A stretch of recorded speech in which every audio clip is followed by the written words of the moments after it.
The national government of the United Kingdom contacts the central bank, the Bank of England, and requests, say, £1 billion. Firstly, the Bank of England has a private money supply, and this private money supply does not belong to the UK's national money supply in circulation. However, the actual problem is this private money supply owned by the Bank of England can essentially be created out of nothing. However, money within retail banks, such as Halifax, NatWest, Lloyds TSB, Barclays and HSBC, their money does indeed belong to a national money supply. Now, to increase the money in British circulation, the Bank of England then lowers interest rates on their loans. These loans are from the same private fake money supply.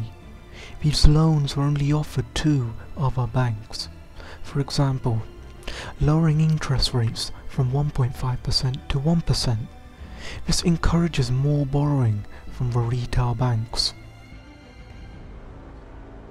Once these retail banks take out more low-interest loans offered by the Bank of England, the new money in possession of these retail banks becomes a legal tender, thus increases the UK's national money supply.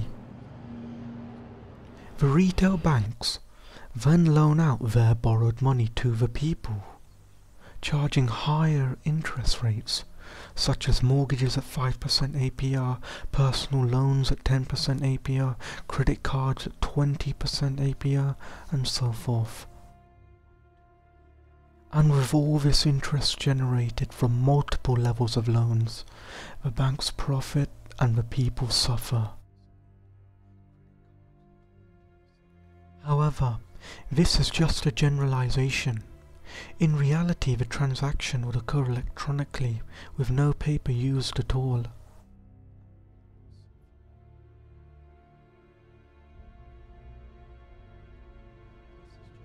In fact, only 3% of the total money supply is actually physical.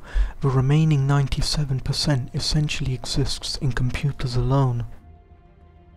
So, as we originally stated, £1 billion was requested into the UK's money supply, which is in the form of loans to retail banks. Now here is where it gets interesting. Based on the fractional reserve practice, all deposits become part of the retail bank's reserve. Regarding national legal reserve requirements, the UK must keep 3.1% of all deposits as a reserve.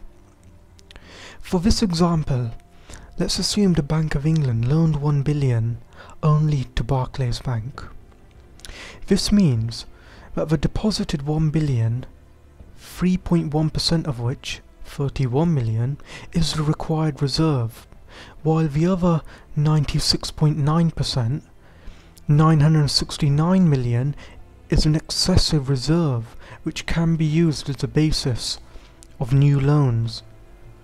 Now, it is logical to assume that the 969 million is coming out of the original 1 billion deposit. However, this is not actually the case. What actually happens is, this 969 million is literally being created from nothing, on top of the original 1 billion, expanding the money supply to 1.9 billion. Now, let's assume some rich businessman wants to borrow £969 million.